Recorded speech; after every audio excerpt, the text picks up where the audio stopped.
Welcome back, everyone. I hope yesterday was enriching for you and that it got you ready for the rest of our time together over the next several days.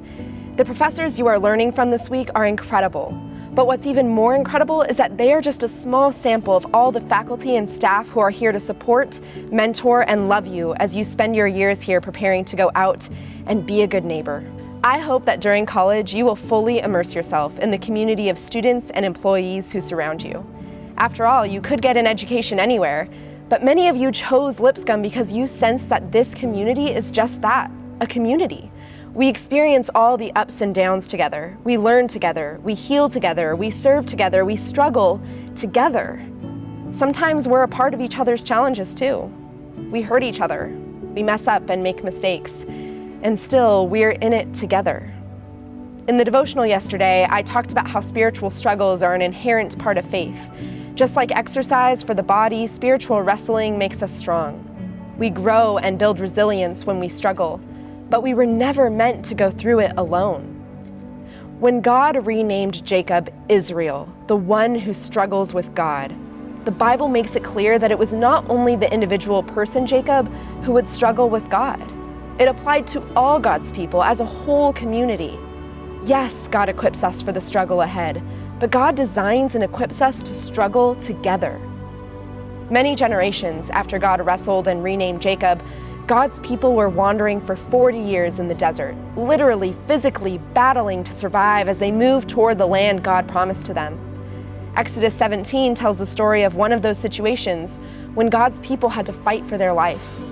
Enemies attacked God's people, so their leader Moses went up on a hill and held up his hands to pray to God for help. As long as his arms were up, the Israelites were winning. But as soon as he got tired and lowered his arms, the Israelites would begin to lose. I don't know if you've ever tried to hold up your arms for more than a few minutes, but it hurts. No human being can do it for very long, certainly not for an entire battle. What happened next teaches us so much about our faith journeys. Moses' friends came to help him hold his arms up. Maybe God was showing us that when a community works together, we can accomplish what an individual cannot do alone. If Moses' friends hadn't helped him, surely Moses would have failed, and God's people would have lost the battle.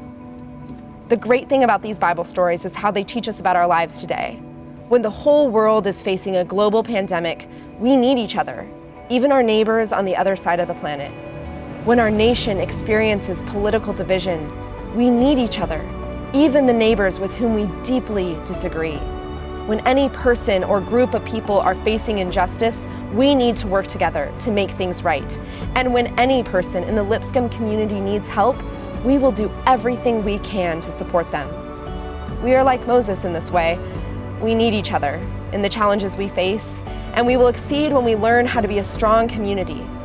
Individualism tells us we have to go it alone, but the reality is we can't have a resilient faith without community.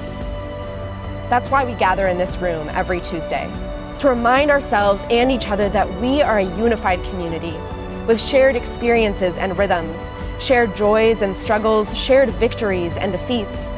Even in the challenges you seem to face alone, I pray you look around this room every week and remember that you are deeply loved by God and by the community that surrounds you.